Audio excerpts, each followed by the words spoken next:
everything just led back to like drugs, letting myself down, doing things I know I shouldn't do. Every single time you're doing something you know you shouldn't do, you're banging yourself 2 steps backwards. That was the line that changed everything. One of the most powerful things you can do is use your testimony, right? It's like, here's how God affected my life personally, and this is what happened to me, and this is where I was, and this is where I went. You can light someone on fire because they might have those same associations. They might be going through the same thing. You might be literally doing drugs, hating yourself, just so you know, like, there is a way out. People that you've been speaking on stages and they've been in the crowd, like, they're kind of waking up to it though a little bit. They're starting to realize, like, hey, it's not just about the financial part, it's about the health part too. Social media, you know, like just see some of the, Andrew Huberman, like a lot of the guys are normalizing health, making health cool. And I think the older generation and even just us, peptides, biohacking, we get more and more into that stuff. So that obviously rubs off on the general population as well. There's a concept that George Mack talks about where he breaks down agency, and the definition of agency is like you make life happen instead of life happening to you. And a really quality sign of someone who has high agency is if they feel like where they're born, they don't belong. Boom, we're here. Simon, what's going on, bro? Super pumped to get into things. Good to see you, where do we start, man? I mean, Bali. What an absolutely beautiful place. I just came here on the scooter, a couple minutes late, sweating my ass off with the helmet, driving through the craziest traffic. But what an awesome place. Yeah, dude, you can't be in a bad mood in Bali, as to say. No. A bad day in Bali is still a better day than most places. Yeah, dude. Right. So you've been here for, you said 4 years? 4 years. Coming up to 4 years now in Feb, basically. Okay. Yeah. Do you plan on doubling down and kind of putting camp here? Yeah, like I definitely will. I will have a place here in the future for like kids and family and stuff, like just as a place to go to. It's just have a special place in my heart now because you can get everything here, dude. Like you can have the hustle and bustle, you can have Uluwatu, the beaches, you can have the namaste, they have the mountains, the locals. It's a place to like, you want to have that forever. Mm-hmm. But I don't think it's going to be my next move and like really scale up and grow up in life now. I think probably US will probably be the next step. Yeah. Do you have any idea as to when that would happen? I keep saying it, dude. Yeah. I was supposed to move to the US and then I ended here and then went there and then came back. So it's like, I think it's more a what can you say, business and a work thing.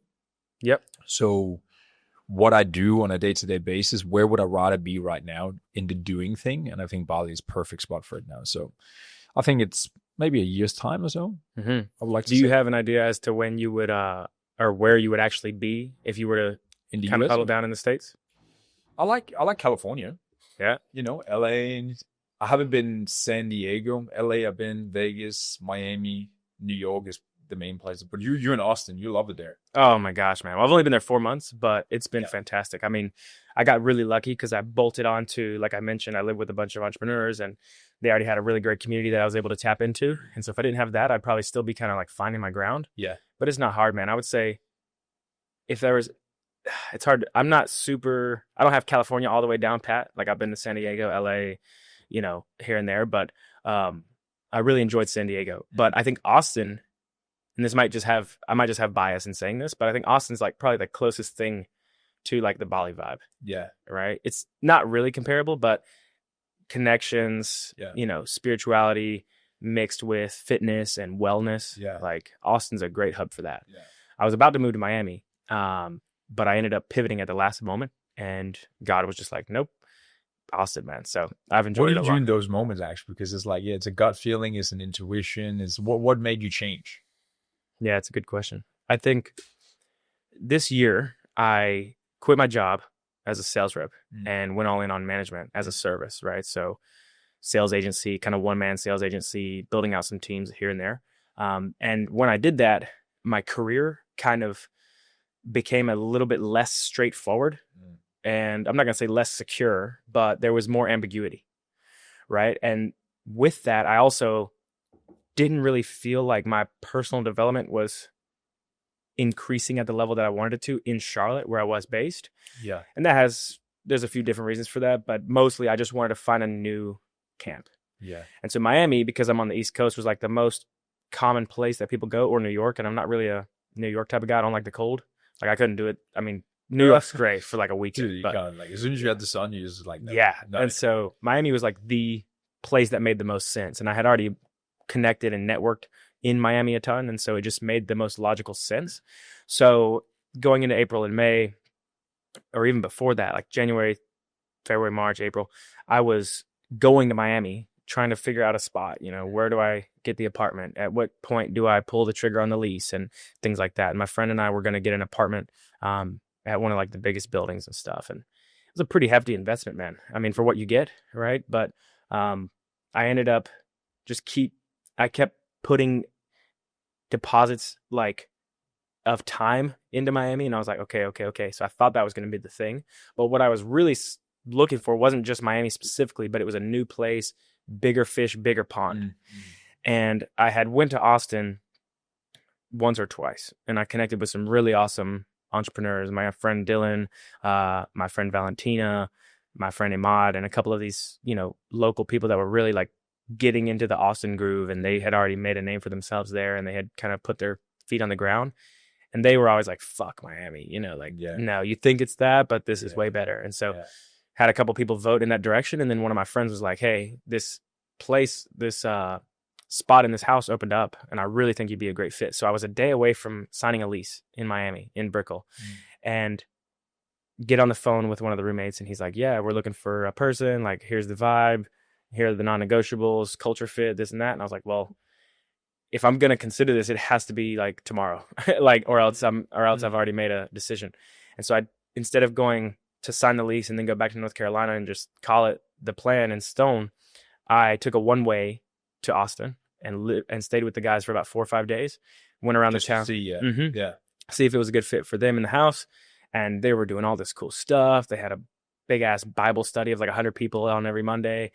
Really well connected in the scene. And by the time I was there, I was like, holy shit, this is nothing I've ever felt. Yeah. And I'm sure that when you came here, it was probably similar. Yeah. Right. It was like, wow, this is a breath of fresh air. Running, wellness, all the things. Right away. Mm-hmm. Yeah. So I got lucky in the sense that I had built some connections that allowed me to step on solid ground there. But I was like, yeah, this is fucking perfect. And the house was huge compared to what I would have gotten, like a little sliver of an apartment. Yeah. Long story short, I made the move, and really what I was looking for was just a new geography to take over. Sure. Right. So I achieved that. I ended up putting a deposit in and kind of just like locking that in. Then I went to Europe for a bit, came back, and been building it ever since, man. It's been a ton of fun. I told myself in Q4 that I was going to stay put and just like lock in and do the thing. Dude, I've never seen a fucking guy in more locations, I think it's cool. Like, and I think it's what you say there. I remember I was reading a book one time. It's called The Surrender Experiment. The Surrender Experiment. What's his name? Is it Michael Saylor? Anyway, long story short, is this hippie guy that ends up just wanted to meditate, be by himself, to go on basically building one of the biggest tech companies. Mm-hmm. And the whole book and the whole premises behind that, it's like you kind of like you surrender to life experiences. So you are exactly what you're mentioning, like you're about to sign a lease and then something is coming up and you're going with that intuition, that feeling, and you actually are, pulled in a different direction in your life. Yeah. Well, I think it's so funny because I remember one of my mentors, Dickie, who I used to work for, he would, I would tell him like, hey, I'm going to do my 3-year plan or whatever, or my 5-year plan. I'm like, I'm going to sit down and I'm going to plan out my life and figure out what's important and just lay it all out on paper. And he'd always laugh and he'd be like, yeah, dude, well, did you think that you'd be exactly here a year ago? I'm like, no, I had no idea. And he's like, okay, so how much planning actually needs to be done when sometimes that's just actually a form of procrastination? Exactly. It's comfort. It's like, it feels good. Yeah. So I would say some people do believe in the whole like 3-5 year vision thing. And that's great. But for certainty and specifics, you can't really know. You got to kind of go with the wind, right? And I think one of the decision-making frameworks that I use now came from my other mentor that I worked for, Cole. And he said, as long as you're never going to get it 100% right, it's not like Miami, Scottsdale, Austin, whatever. You're not going to pick the 100% right option. But as long as it's directionally correct, then take those bets. You'll never know 100%. But if it's like 8 or 9 out of 10 vibe, do it, right? And I think Jeff Bezos has one where it's like, make decisions to minimize regret. Yeah.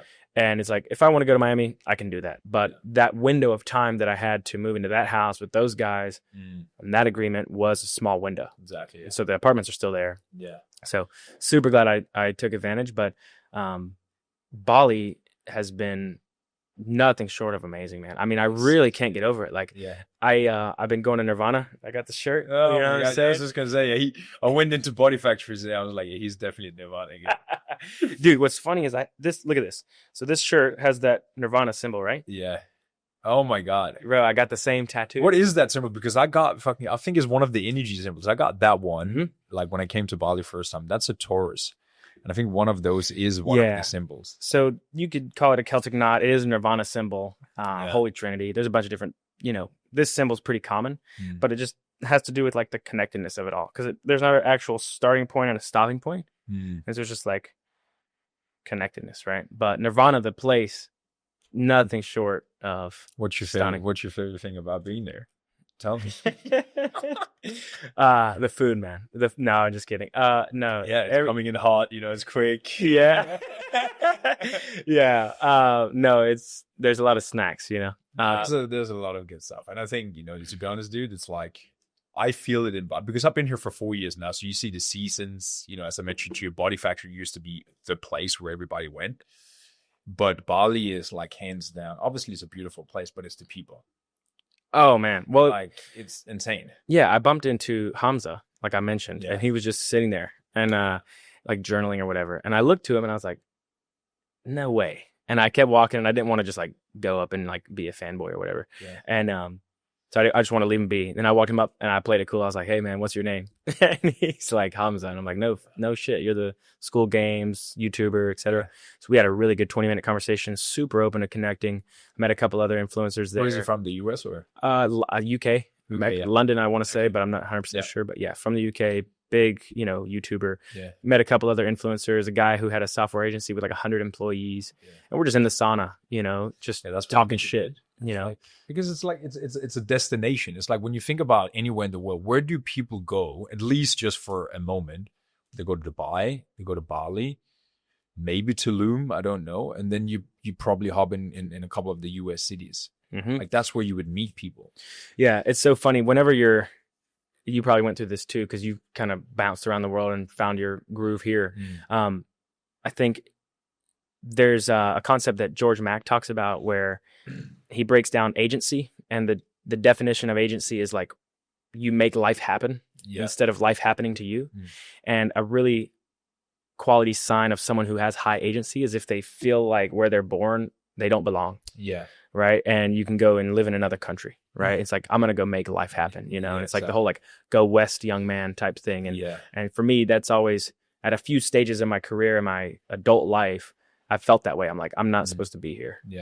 Especially, early on in my hometown, like 40,000 people, nobody's doing anything. Like I always wanted to make it out. And then I went to college and did that. And then there has been a couple seasons where I felt like moving. So got my footing in Austin now, really enjoyed being here.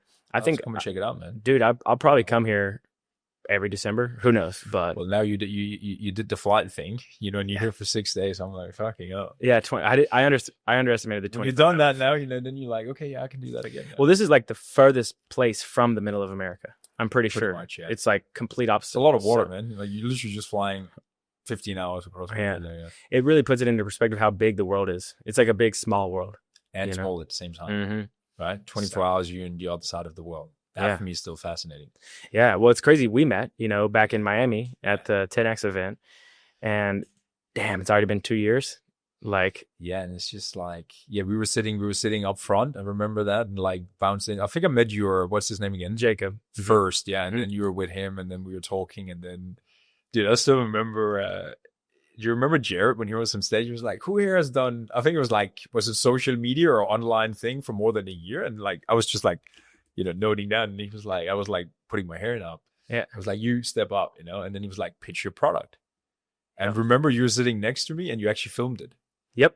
100%. Dude, I'm like, how the fuck did you do that? That was like perfect. Yep. Absolutely. Still have that video. And I'm like, this is gold. Yeah, man. It's been a long time. So, time has really flown though. So I'd love to dive into your business. We could talk origin story and things like that. But what what I've really found interesting about your business is that you help founders and entrepreneurs primarily, right? Do you work with anybody else really? No, it's execs. Yeah, it's exactly, you know, like call it spade a spade, you know, like working men plus 40, you know, like business owners, executives, entrepreneurs and stuff. So it's more the you know, it's not us really, you know, it's more the older generation, you know, so the weight loss, the haven't really been in the gym before, need to lose weight, energy, 2 kids, like that whole demographic. So yeah, there's still corporate guys in there for sure. Yeah. So with the older crowd, like what is it that you've seen recently or just as the whole time you've been building this business? Like what are the common things that they come to you and they're sharing? Like what is it that you're really solving for them outside of just lose weight, gain energy, right? Like what are the problems that they bring to the table? Well, I think the biggest entry point and why that specific avatar and that specific niche is interesting is because every single person, 80-90% of them all say, I got the house, I got the business, I got the kids and the family, and I just look at myself in the mirror and I fucking hate myself. Like that's the entry point, and our average guy is 41 years old. So I think there's something interesting happening for men that age where, you know, you're young right now, you're hustling and bossing, you know, I'm 32. Like luckily I took care of my health early on, but I think a lot of guys 30, you know, mid 30s and stuff, we still don't think too much about health. Hopefully we do more now. But especially not the older generation. So. Yeah. I think, luckily though, you shared with me yesterday, it seems like the people that you've been speaking on stages and they've been in the crowd, like they're kind of waking up to it though a little bit, or they're starting to realize like, hey, it's not just about the financial part. It's about the health part too. Do you feel like there's the culture shifting a little bit to where it's becoming more of a priority? Social media, you know, like just see some of the you know, Andrew Huberman, you know, like a lot of the guys are normalizing health, making health cool, you know, and I think the older generation and even just us, you know, peptides, biohacking, all these things, like we get more and more into that stuff. So that obviously rubs off on the general population as well. Easier access. We talked about Ozempic yesterday. What did I say? Like 35% of the people we speak to are on it or have done it. That's nuts, dude. Right? So with the making of health cool, making health cool, right? Like it's a good slogan for the podcast. Yeah, it is, man. Cool. I think what I'm starting to see is like less and less people my age are drinking. Like there's a sober movement in a way. Yeah. And I would say that probably my thought process is that the generation that I grew up with and my generation maybe grew up with alcoholic parents and they kind of seen what it did. And for me, I've seen that with my dad, you know, quite a bit. Like he's still intact and he's a good guy, but alcohol kind of just is a part of his every single day. Yeah. And that pushed me away from opposite, it. Yeah. Right. And it gave me a pretty good anti-example. And I think a lot of that might be a contributor. I'm not sure how much, but yeah, like you said, the humans are the cool kids nowadays, right? Like, so when these people come to you, they're looking in the mirror and they're not really happy with what they see, right? I'm sure that goes deeper into the beliefs and things like that.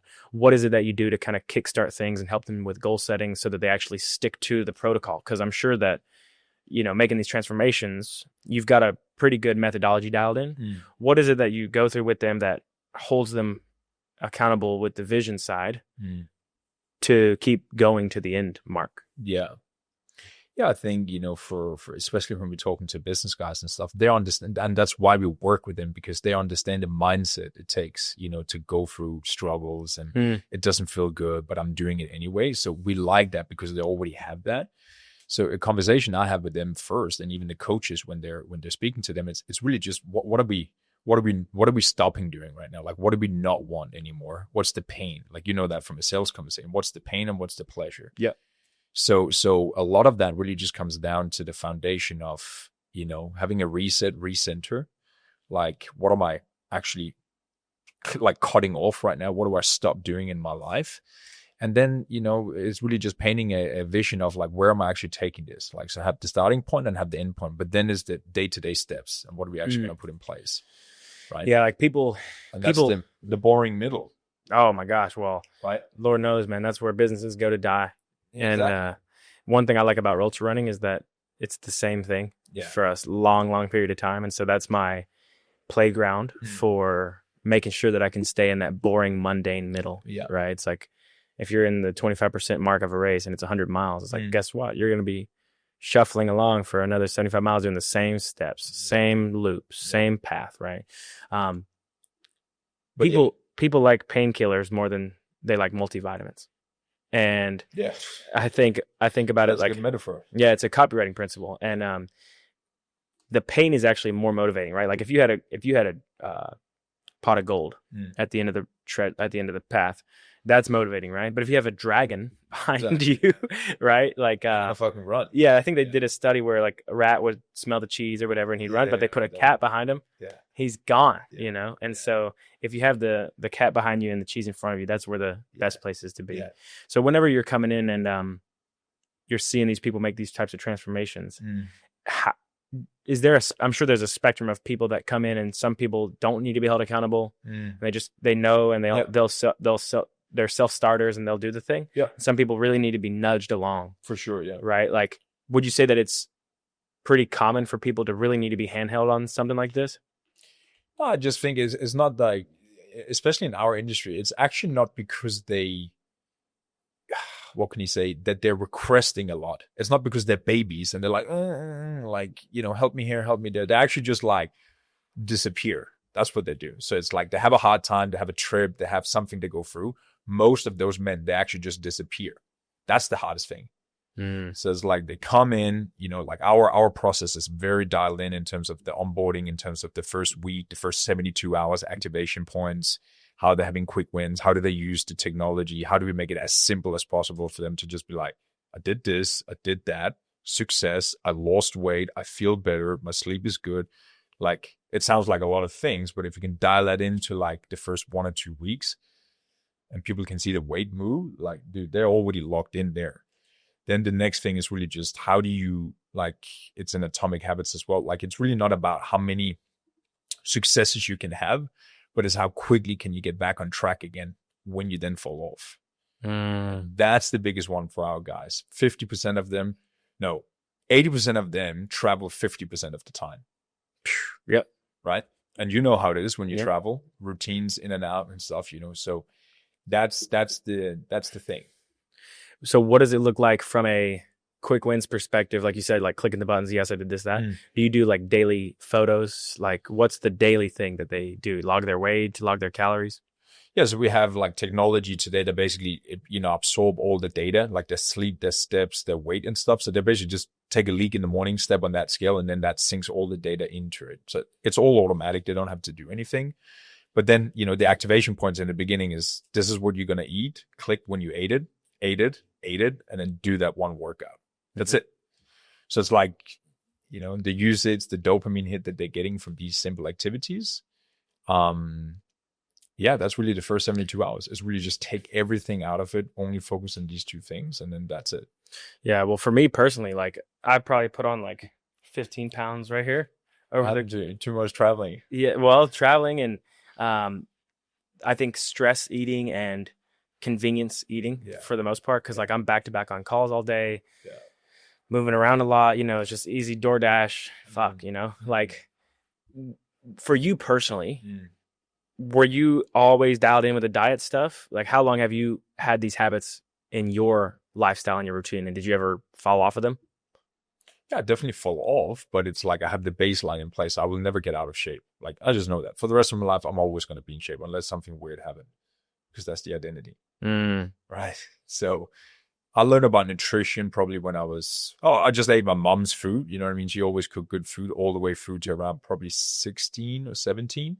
Started in the gym at 15. And then that's when I really like, okay, mom's foods, okay, more of the meat here and the potato, you know what I mean? That's when I started learning stuff. But I've always ate good food. I've never been a pig. I've never been like, but I love food. Right. But yeah, dude, it's a hard one. I'm the same. I'm comfort eating, stress eating as well. I can eat. So it's just,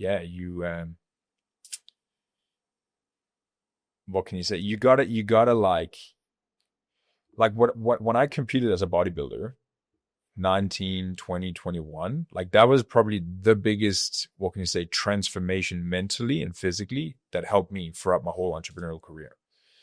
Because Can you expand on that? Yeah. So it's like you've done an ultra marathon. Like you have a goal.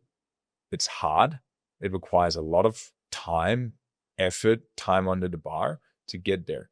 Now, the thing about bodybuilding and competing is like you're like physically, you look completely different 4 months from now, 3 months from now, going through a transformation like that. And it's down to the details at 9 o'clock at night when you have your last meal and you're supposed to have 10 almonds on your yogurt. And you're like, should I take the number? Like, I'm so fucking hungry. Should I take one more almond? It's down to the detail. Dude, it's fucking crazy. Yeah. It's in that moment where you're like, no. And you just fine tune that discipline where you like over an extended period of time, you're like, I can fucking do anything with my own hands. Well, it's interesting, man. I've been thinking a lot about discipline and how like I have momentum in several areas of my life, like big momentum, growth, business, etc., income. But in some areas, I think I was maybe spinning too many plates or trying to scale too many things at once. Like you can't have 5 priorities or else you have 0. Right. And so I think for me, growing the business was number 1. And then I tried to put my faith back to number 1 and then business number 2. And then somewhere along the way, the diet was just like number 7, you know? And when I was running from 2022 to last year, when I did the Moab 240, I was running so many miles a week that I never had to worry about it. Like I had a personal trainer. This was one of those moments where I look back and I'm like, yeah, I took that too far. Yeah. I had a personal trainer tell me, he's like, how many miles do you run a week? And I was like, I don't know, 50 or 60. He's like, dude, you can eat anything you want. Yeah. You can eat anything you want. Yeah, you took that. And I was running that much. And so I was burning so many calories, it really didn't matter. Like I didn't see it. But then I slowed the mileage down a little bit and I completed my goal. And then I didn't. This year, I didn't really do any huge races or anything. I've got some coming up for next year, so I got to really dial it in around the corner here. Yeah. But I did the same amount of eating and kept that habit, but didn't burn thousands and thousands of calories while doing it. So now I can see that weight start to pile up a little bit. So how do you, because it's an interesting one. So how do you feel now? Like if you're just talking purely energetically, health-wise? No good, man. No good. Fine. No good. No good. No. No. I mean, I would say that. What would I say? Because it must show up, you know what I mean? Like, okay, this is too much now. Yeah, I'm starting to notice it now. I think the compounding has kind of hit me in the face a little bit where I'm like, I'm leaning down. I'm like, oh, there's a belly here. You know what I'm saying? And being on the move so much, I got the first taste of leverage this year where for the last 2 years, I was just on 7-8 sales calls a day. You know how that goes. Yeah. Like imagine that every day for 2 years. Yeah. That was my life. And I did really well and it sharpened my sword in so many ways. And I was training for an ultra marathon on top of it. And so I had, like last year, I had 3 commitments. It was take care of my mom, run the Moab 240 and make 20 grand in a month. First time. I did all those things around last year around this time. And then the income goes like this. Taking care of my mom is stable. Moab 240 is finished, but then I haven't yet put my 3 commitments back into place. And so I think now that I'm doing some reflection while I'm here and trying to really understand where did I fall short this year, I did a lot of great things. I found my new city, big one. I quit my job and went all in on my thing, big one. Started a podcast, 20 episodes in, personal brands now kicking up, you know, I'll be at 5K followers and then 10, and then that'll start climbing. And I've got my 0 to 1. I did that. But belly, we forgot about this guy. And I think, like you said, like energetically, definitely like 6 out of 10 max. Yeah. You know, so it's an area that I really want to focus on. Yeah. Yeah. I'm fascinated with it because it's like, it's so opposite. It's like I'm using, if anything is like stressful or anything is not going my way, I use health as the go-to place, right? Like mentally and physically. I want to fucking go for a walk. Like, you know that, go for a run and stuff. But even more so, like the food is actually one of food's the killer for me, man. Well, I think control it. That's the thing. If you can control it, it gives you so much power mentally. Yep.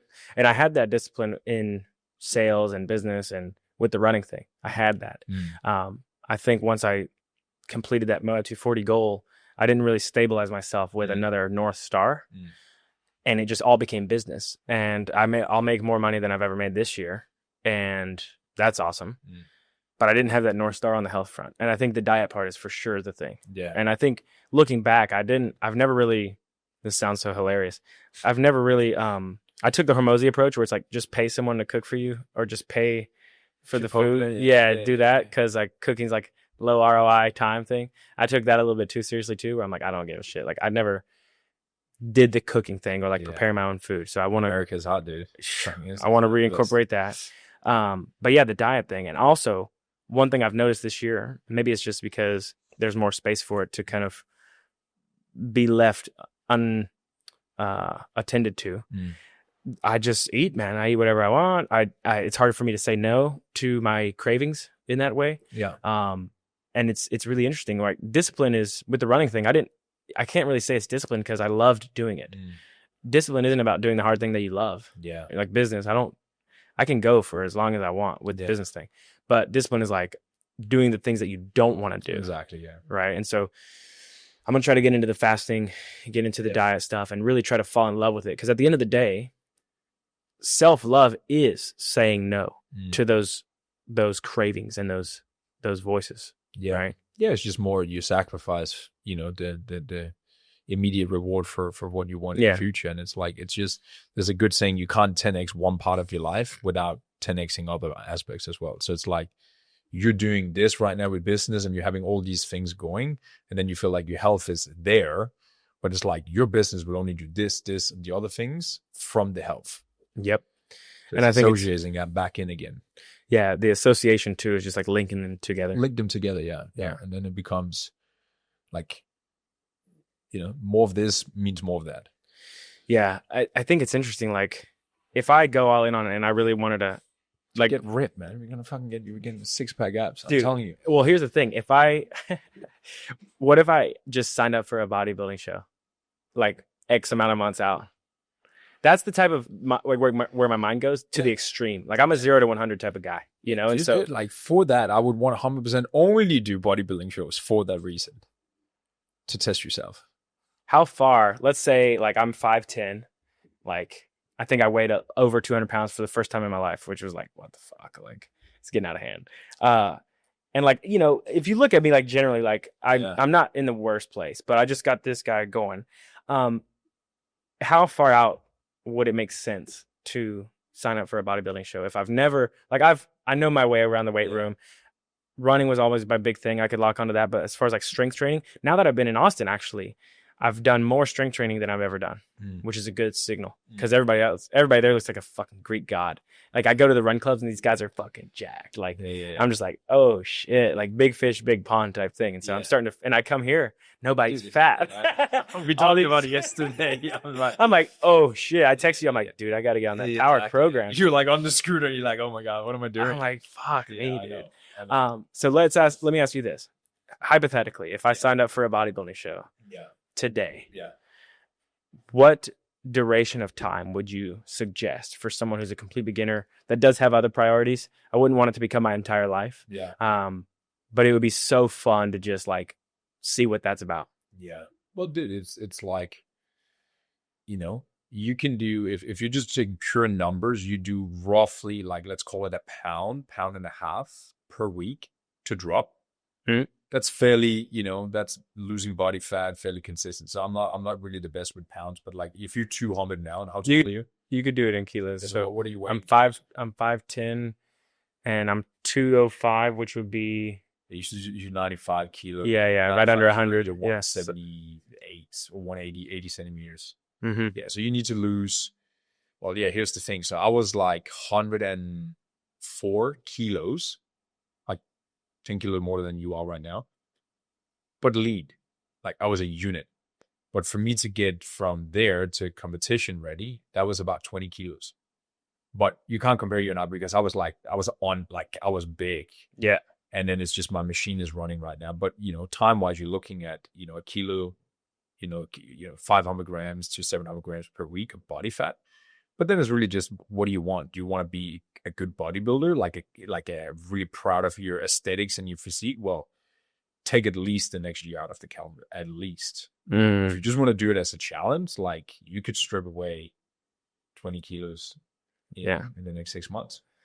So what's that That's a lot of weight. So do you have what would be the ideal weight that I would need to be as a like being 5'10", which is 60, 70 inches? You would probably be around 80, like 80 kilo. Depends on the muscle mass you have. You could probably look good around that 80 mark, 78. 2.2 pounds. That's 160.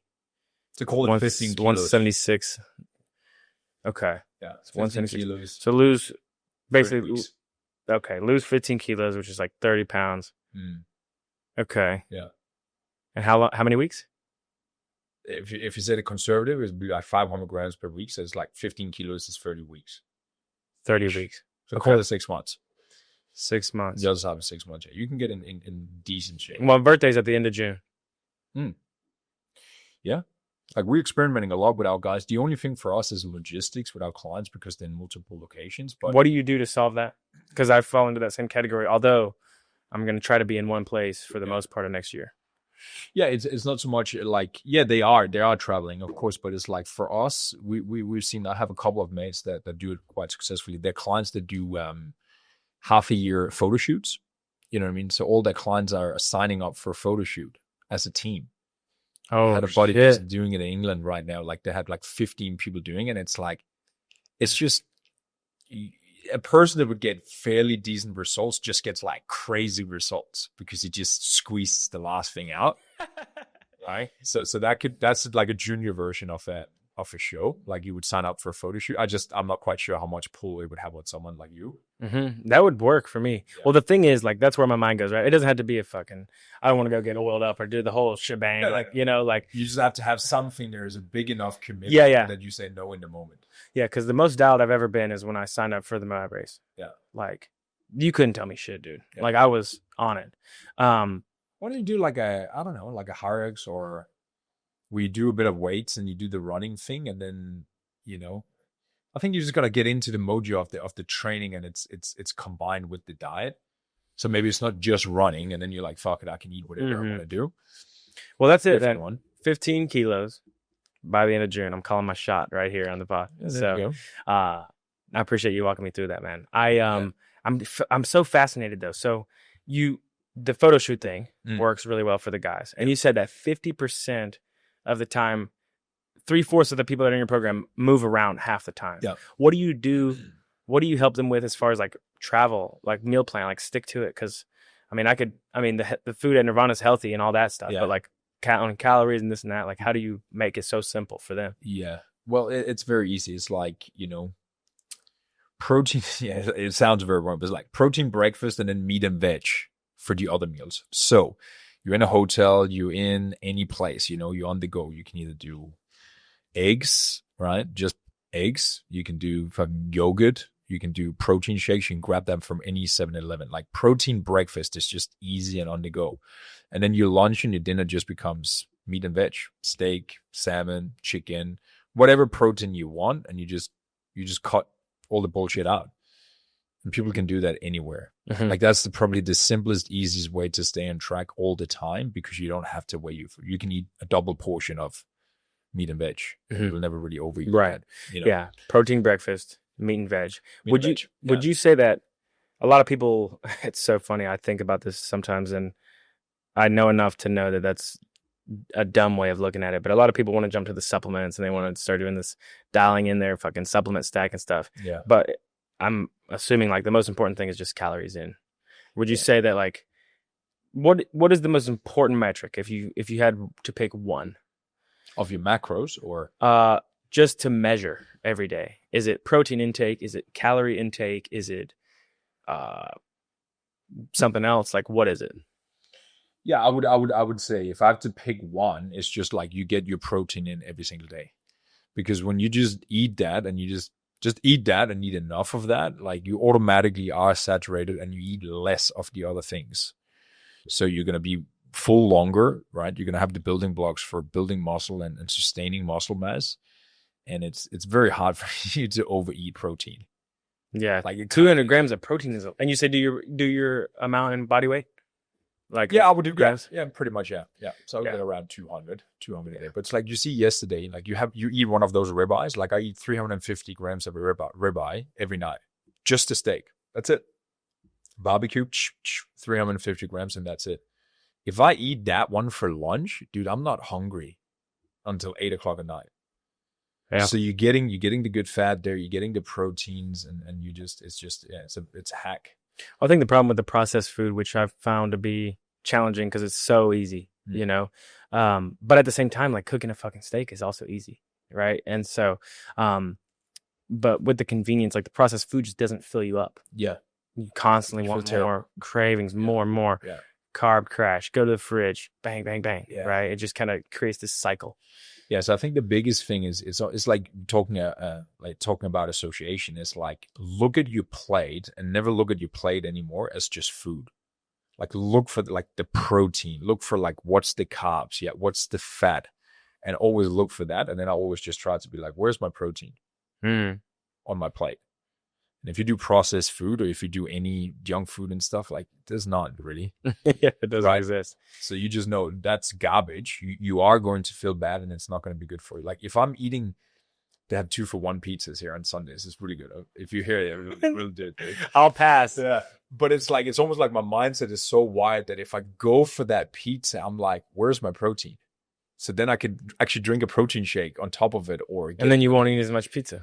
Exactly. Okay. So the thing to keep in mind for me is just, where's my fucking protein? Where's your protein? And even if you just want to make it a really dummy rule, like just eat your protein first. If you feel like, okay, I'm going to go out, I'm going to eat more food tonight, like go for dinner, or you want to have dessert, just eat the steak first. Eat it, sit with it for 15 minutes, talk, do these things. Dude, you won't even want dessert. I like thinking about my income as daily instead of like, you know, people talk about monthly and, you know, I think reverse engineering it down to the day is like I try to make at least $1,000 a day or whatever the number is, right? Doing the protein on a monthly scale where it's like, 200 times like 6,000 grams of protein a month, and just like setting my income, my target for my protein income, intake, my Dude, that's actually a fun metric to put on a dashboard for clients. Yeah, 6,000 a month. Yeah, and that's like a reward, you know. Yeah. And then you don't even want to reward yourself with this pizza. No. Right? You find a different way. And I think that could be a game that I could get behind. Yeah. It's like, what's my protein intake on a monthly basis? Yeah. And of course, bringing it down to the daily is going to make more sense. But setting a goal where it's like, okay, let me measure myself against that. Yeah, it's huge. Like we're working a lot right now in the business in terms of AI and how can you incorporate that in so you really gamify people's experience in terms of starting point to goal. Do you experiment with like putting them into accountability groups or huddles like inside of the program, like buddy system or anything like that? Yeah, we tried to do that. We haven't done so much like one-on-one buddies, a little bit, but we do like intimate groups with their coach and then them. So it's a smaller group, and then we do bigger groups like the whole team. So we're running a Christmas challenge, for example, right now where, you know, there's 2 winners. One is like most weight lost from starting point. And then there's best transformation in itself. Is the weight loss from starting point as a function of the number or percentage of their percentage? Yeah. Percentage. Yeah. Hell the other one, is best transformation, because we have guys that already are fairly lean. So like, we just want a banger testimonial picture. Right. And so they get, you know, free supplements, 3 months of coaching and shit. Hell yeah. So it's good fun. Dude, how does it feel? Because the way I think about businesses, or the way I think about sectors of business in our world with this digital info coaching space, is really there's health, wealth, relationships. Yeah. And I've been mostly in the wealth. Like we help people land jobs. Before that, I was helping people build a marketing business, coaching, online business coaching, right? But you're doing health and fitness coaching. What, I mean, how does it feel to have these transformations come in on a daily basis? I really enjoy looking at it on your stories and just seeing people turn their lives around. Like it's a fucking, you're making a gigantic impact, dude. Yeah, dude. And I think it's like wherever you are, you never see it. You never feel it. So whatever impact you're having in your industry, you think like, oh, it's not really a thing. But like you help a guy fucking get that job or something. It's huge. So I think we all just kind of like, we don't really see it so much. And it's almost like, it sounds, you know, it sounds bad, but it's almost like you almost want something else always. Yeah. Oh my gosh. Oh, I wish it was in that industry. I wish it was doing something else. Isn't that weird? Like I see you and I'm like, I should lose weight and start a fitness business. Or like I see my buddy and I'm like, I should do this. Yeah. Or this guy's doing content strategy. I'm like, oh, gotta do content thing. Like it's interesting how people go into that boring middle. you It's know? because you're doing it. It's just, I think it's just the human brain. It's like if you look at a white fucking, everything you do is white, like you're going to get over white. Mm-hmm. But now I think a big thing is I've been more and more removed from the business in terms of the coaching and the clients and stuff, and dived a little bit more back into it again and like getting a feel on like how is everybody doing and stuff. Yeah, exactly. Yeah. And dude, no, you're right. Like nothing actually fills me more up than leaving a conversation with a guy, with one person or a group or whatever, and just hearing, I'm like, that is so like normal for us today to eat or, you know, look that way or feel that way about themselves. It's like, but for them, it's huge. It's brand new person. And you forget that sometimes. So I think it is very rewarding, to be honest. It's like the reason why I started the business back then. I never thought I would be in fitness ever. I never thought I would be an entrepreneur ever. So I saw my dad, you know, he's selling Christmas trees. Bullshit. So they're having a season right now. But he's doing it right now. Right now, dude. Yo, I need a tree, man. Look. He's like, can you not give 1 cent to Bali? I'm like, dude, it will probably die before it's over. No, so in his prime, he was selling like, I can't remember, like 50,000 trees every single year. Export trees, like all over Europe, big trucks coming, picking up and stuff. And then he had a guy like that's more than 100 trees a day.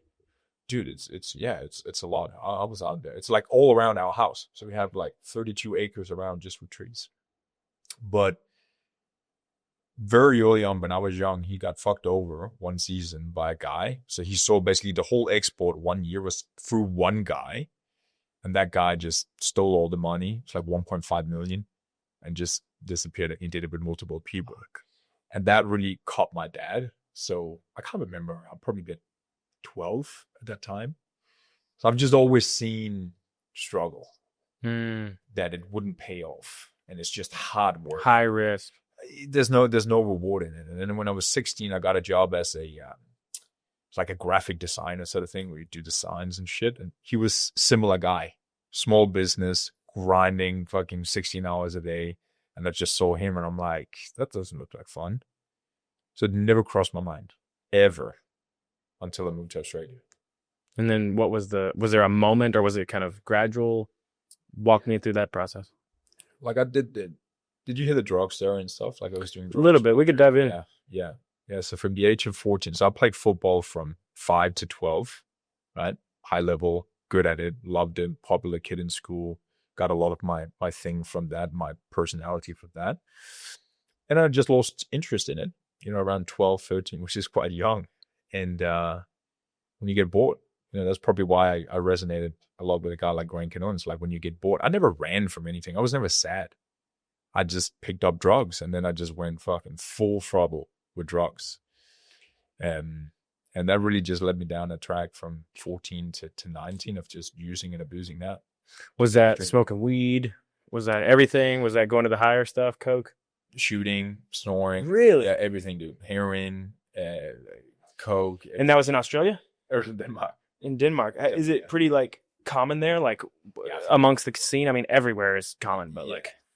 I don't know your town where you grew up. It's like, oh my God. Towns. It's like, where I'm from is like fentanyl and heroin is like ranked high, like one of the highest in the nation. Where am I? I'm a small town, like random town. So I think like these towns, that's where I grew up as well. It's like, it's just, what else are you going to do than drink and fucking and do drugs and stuff, you know? So 14 and 19, you're just going 14, 19, yeah. It's just, it was fun in the beginning and, you know, but then you just start to ruin your life. You ruin your mindset. You're still young. And frying my brain and I've always been an outgoing kid, always been good, always been very confident when I was younger, and then I just deteriorated that, like really starting to hide. I was sitting inside, sneak out, like doing all the things behind closed doors, and that was really what actually, you know, what can you say, put me on the path to what I'm doing today. Because then as soon as I got out of that, I did that with fitness, using fitness, training, and using my body to sort of like get out of the environment, get out of the people, start working on myself. But then when I moved to Australia, finishing the fitness thing, I moved there and then I was just by myself. And that's when a lot of the mindset came up, a lot of insecurities. I didn't speak English at that time. So I learned language. when you're rocking up there, you're 22, and I was like, fuck, this is a bit weird. Culture shock. Culture shock, insecurities, self-doubt, like, what am I doing? I can't fit in, like, I can't speak to anyone. You know what I mean? It's kind of like that in the beginning. And that really just put me on the track of just like working on myself. What was that culture shock period? Was it weeks? Was it months? Or probably say it was first year. 1 year. 12 12 months, just 12 like, what months, the fuck? What the fuck? Anxious. Yeah. And then, like just not being yourself.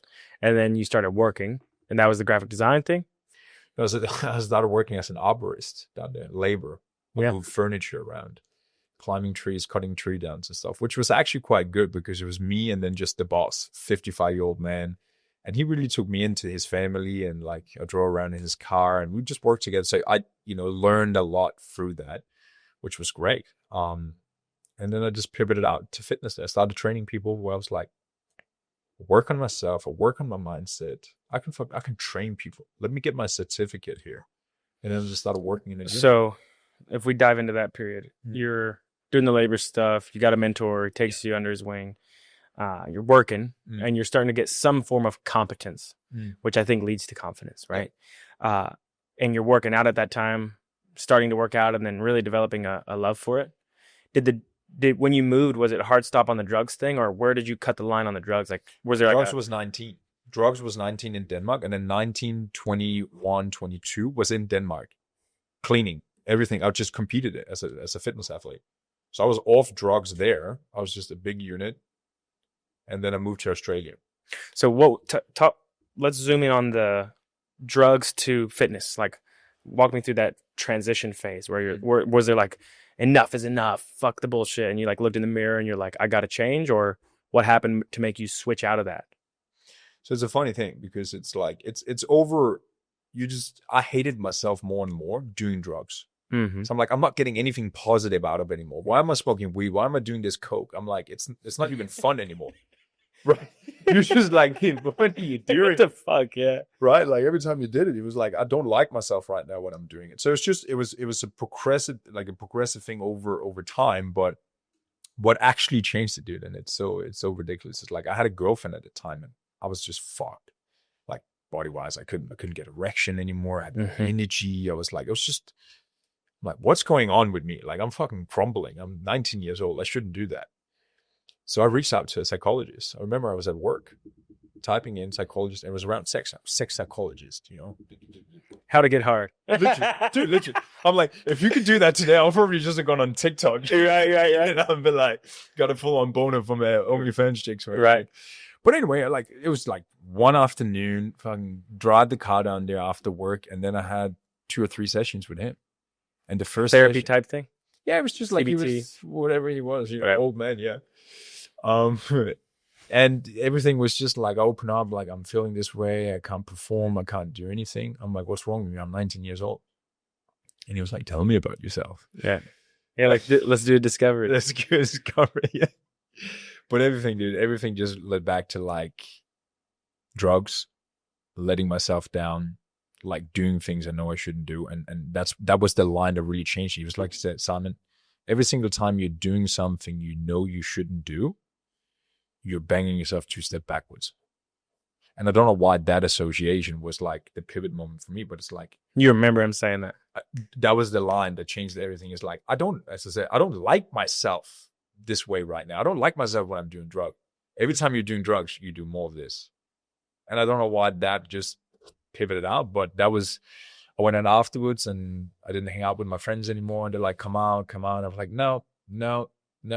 Hanged out with myself for like 3 months and just cleaned up and then started training. Mm-hmm. But that was the moment. Were there any, I appreciate you sharing that, man. A lot of people go through the same thing, and it's kind of, I think more and more people are starting to talk about their story. And I thought about, like, as I start to move into the more like public eye, like, should I refrain from sharing what I went through or not? And I had a friend, he shared about his gambling addiction and things like that. And I think it's really powerful, man, because if you can just, like, the biggest transformations that happen, and I can use this as an example, like if you ever want to like bring someone to God and Jesus, one of the most powerful things you can do is use your testimony, right? It's like, here's how God affected my life personally, and this is what happened to me. and this is where I was, and this is where I went. Boom. You can light someone on fire because they might have those same associations. They might be going through the same thing. Yeah. And so for you, it's like, there's probably someone out here listening to this right now where it's like, you might be literally doing drugs, hating yourself, wondering why you're even doing it. And you're getting to that contemplation phase. Just so you know, like, there is a way out. Right. And it's like, I think for me personally, I went through a similar journey where I was just kind of like, grew up really poor from a financial perspective and got into selling weed early on because I realized like, oh, okay, people are buying it for $70 for a quarter. Yeah. And if I get an ounce, I can get it for $140. So I can double my money. I was like 14 years old and I was doing the math. I was like, I could get behind that, you know? And so I started selling drugs. And then it was also because I wanted to smoke weed and I couldn't afford it. I didn't have any money to pay for it. So I was like, well, the wholesale retail thing. But over time, like, my mentors became drug dealers where they were the big homies, you know, they were the mentors in my life, and they were not the best ones to walk in their footsteps, but that was who was in front of me as far as my environment goes. Yeah. And, you know, I remember just like going more and more into the upper world of that because I started climbing the ranks or whatever, right? Like I was like, okay, if I'm going to do this, I'm gonna all in, baby. I'm gonna scale. I'm gonna fucking scale this. I'm gonna scale business. Yeah, exactly. I mean, and I was going to Colorado and LA and doing all this stuff, and then like all the people were doing the bottle service and the parties, and then the coke. And there was I did have a moral code about it though. Like I felt as though the people that I was serving, like they needed it or whatever. Or at least that's what I told myself. I'm really glad I'm out of that now because I don't want to get people high for a living. But I never like graduated to powder or like started selling coke or anything. But I remember just like being in the house parties and stuff, and I would party and indulge because I'm a pretty agreeable person. Like I say yes, and to trips and to travel and to all the things, right? And too much agreeability is a bad thing. But I would say yes here and there, and I'd do the house parties and the coke. And I remember just like sitting at one of my buddies' houses and just like this internal notification going off, like, you are not where the fuck you're supposed to be. And now that I'm on the other side of it, right, it's like, okay, like you can change and you can make it out. I think for so many people though, there's a choice that has to be made, and not everybody's in enough pain. And sometimes if I see somebody who's just kind of like dabbling or whatever, that's almost like the worst place to be, because you're just in that comfortable middle. But for you, it got so bad that you're like, I can't even get my dick hard.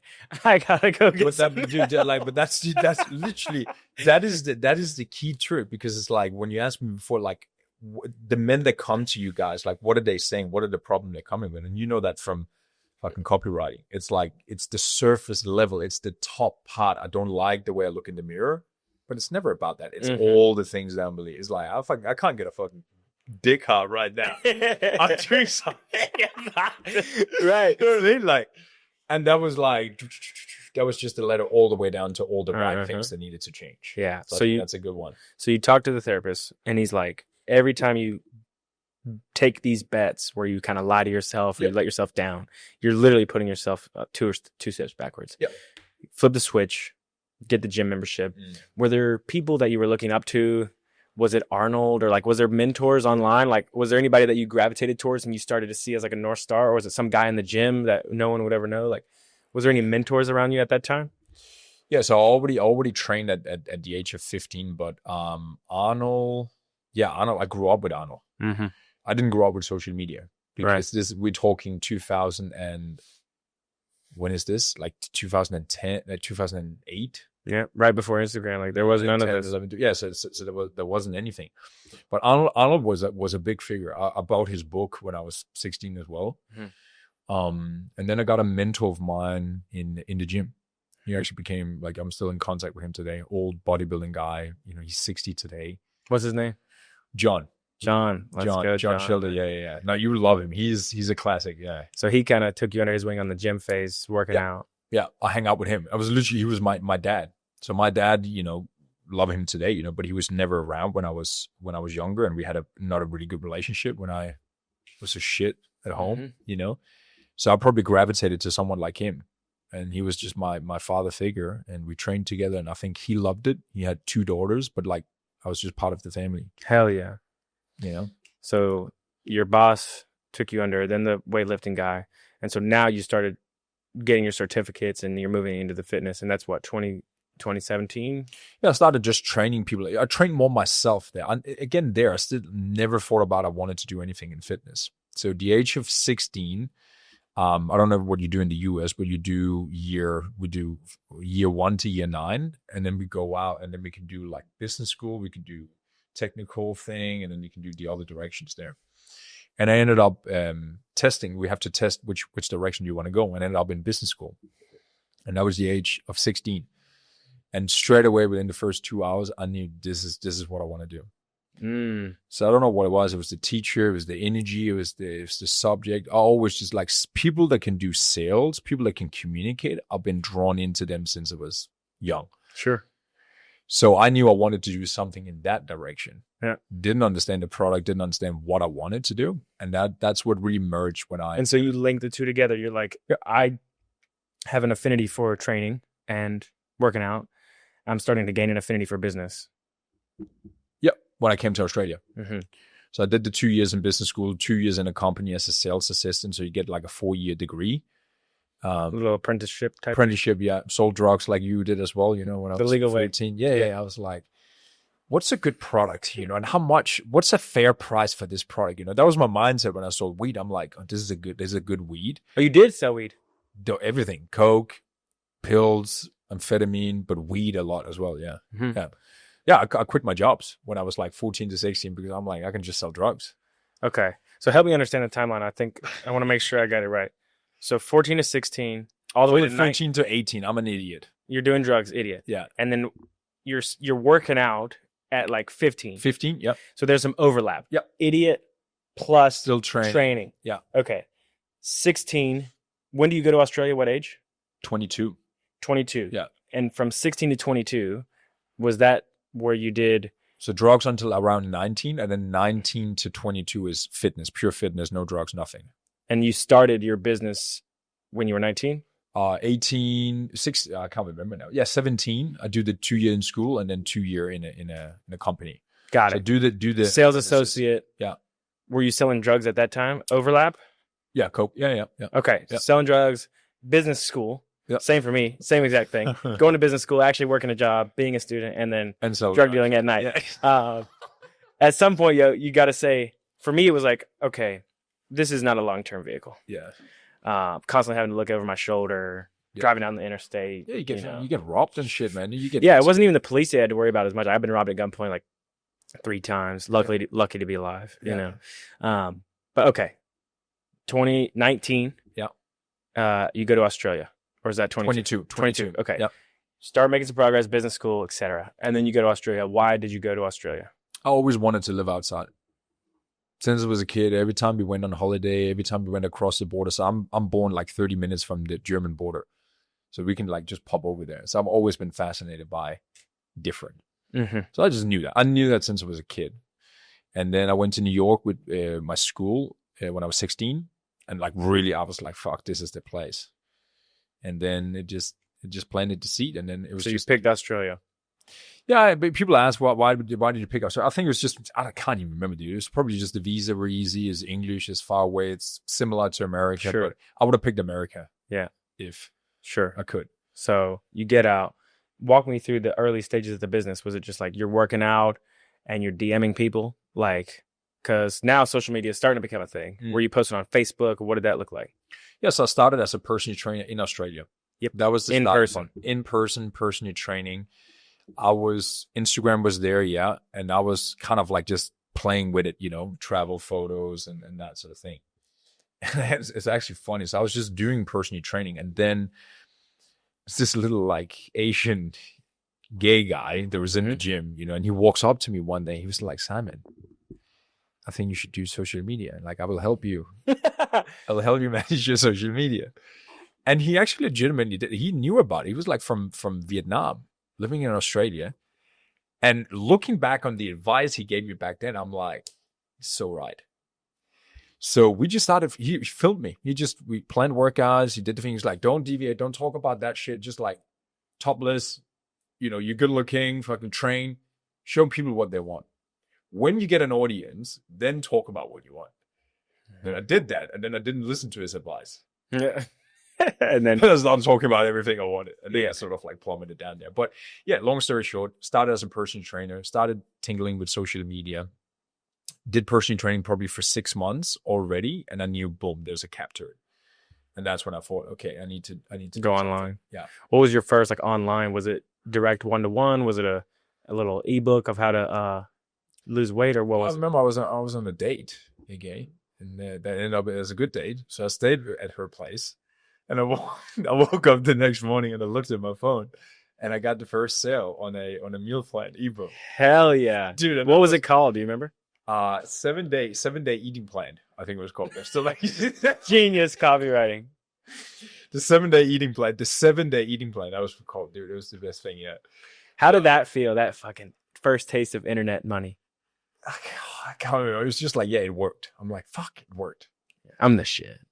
Yeah. Now, dude, I probably learned the online fitness coaching business in complete reverse. So I actually learned it. Funnels, ads, copywriting first. I didn't do like the personal training and then like, let me get a person over, start training them, and let me do, hey, 5 guys, let's do a case study kind of thing, like very direct DM and stuff. I actually never did that. Skip the bullshit. Yeah, but I should have done that. yeah. So I just went fucking, I hired a guy, $10,000, he found me on Instagram, met with him. So he actually used to be the copywriter for Tai Lopez. Yep. And did calls with him, and then every Friday, that was it. Just learned about funnels, and he walked me through everything, created like 7 different funnels and 7 different low ticket products and stuff, But for you, with you? Yeah, for you, with me, like all that. Didn't make any money. But you learned though. But I learned a lot. Right? And so now you're in your early 20s, 23, 24, 25. Yeah.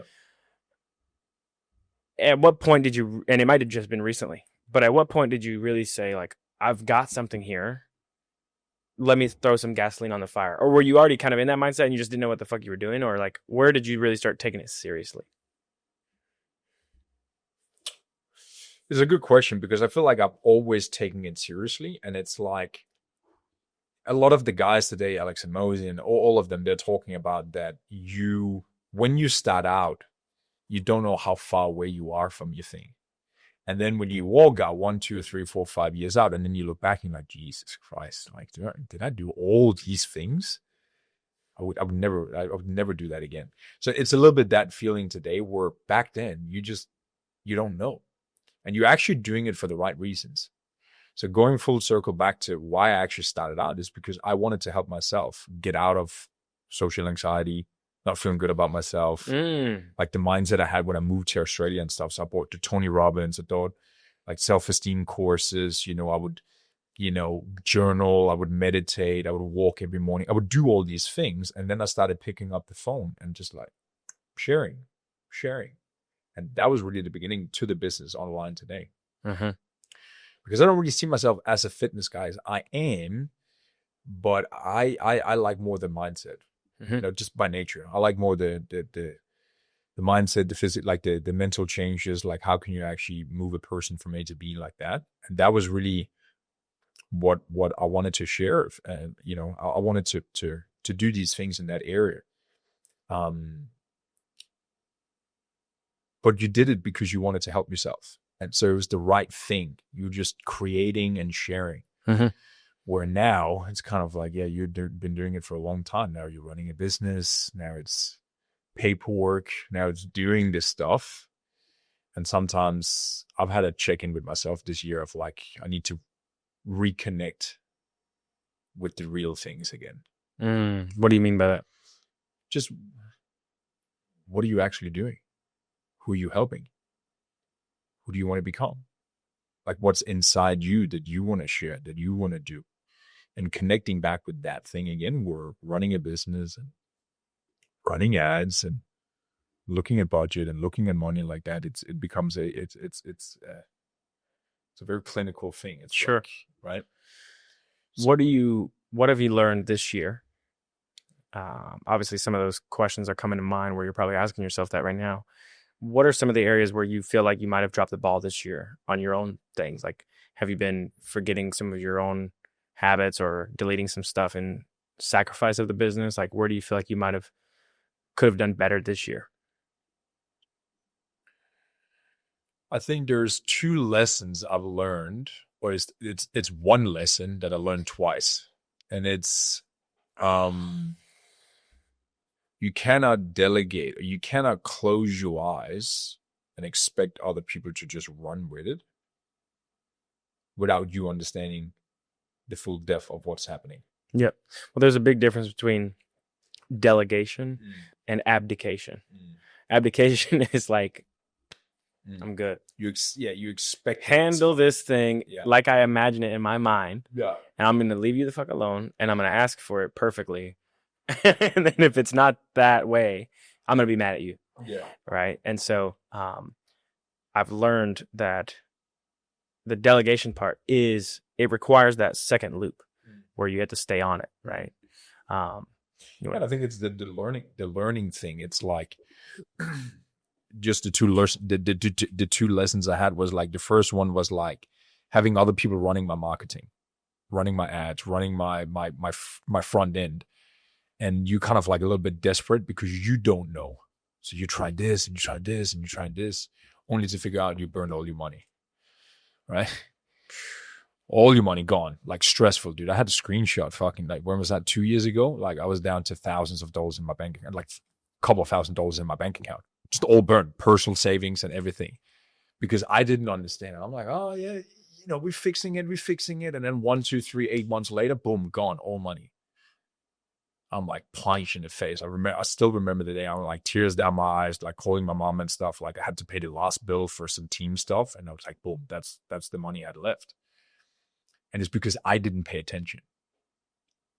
So that was the first lesson I really had. Like, people lie, numbers don't. Fucking get your metrics in place. Track every single key thing that you need to have, and look at that relentlessly, because that's your dashboard. That's your control. How are we doing? I don't want to hear it. I want to see it. Show me, right? So the same lesson I learned this year, just on the back end, at the retention. Yeah. Retention and churn. I'm like, oh, that's not really real, that thing. A lot of people talk about, churn is kind of like the silent killer in your business. Yeah, we felt that this year. And I've delegated it over to other people to run it. And it was like, there was a system. It was a good. But again, show me the numbers. There was no metrics. It was like a vague number. There was like processes in place. But dude, full responsibility and fucking revamp the whole thing. Tracking metrics, numbers, and every single thing that is important. And then you just look at it. It's like, wait, like getting stronger. Look at these numbers every day. So that's probably the biggest thing. But it's a lesson. Sure. So that's a big one. What was the other one you said? There was 2 lessons? Well, it was 2 situations for 1 lesson. Numbers. Track your numbers and like understand. I think, was it Elon Musk? They had an interview where there's people that work with him, where they're like, he is so like fanatic about understanding the details of every single role he's going into. Yeah, it's really like, I've seen the previous mentor that I had, he was so autistic about the numbers, right? And that's how we made decisions. It's like, what's the data that we're trying to change? We have to know it. And I was working in another organization where the data integrity is not there. And it's like, I can't trust these numbers. I'm flying blind. Yeah. And like you said, 2, 3, 4 months later, boom, exploded. Like, it was really 4 months ago. Yeah. That the time bomb started ticking. Right. Oh my God. Yeah. Yeah. So that's but yeah, no, I think it's just I think some of the things I want to become better at is I want to be a better leader. I'm good at inspiring. I'm good at, getting the thing across, but I want to be more well-rounded this year. Less reactive, less like, oh, I'm going to fucking punch through the wall and shut down the fire, and more like wise. It's probably one of the things that is sort of like a come full circle for me now, probably the last 1 or 2 years. It's like I feel more wise. I feel more confident, but not even the word confident. I just feel like I can move things now. And I don't feel so like, what is this about? I mean, that's probably, that's a really nice feeling in the business. It's you just know a certain level now and how to stay there and how to do these things. Yeah, man. Well, it's been awesome seeing you scale up.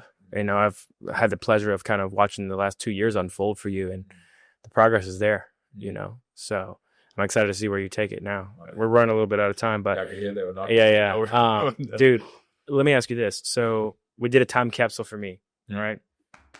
I'm dropped 15 kilos by late June. I'll call it my birthday, June 27th. June, yeah. Late June 27th. We're down 15 kilos, 30, whatever pounds. Call it 30 pounds. Yeah.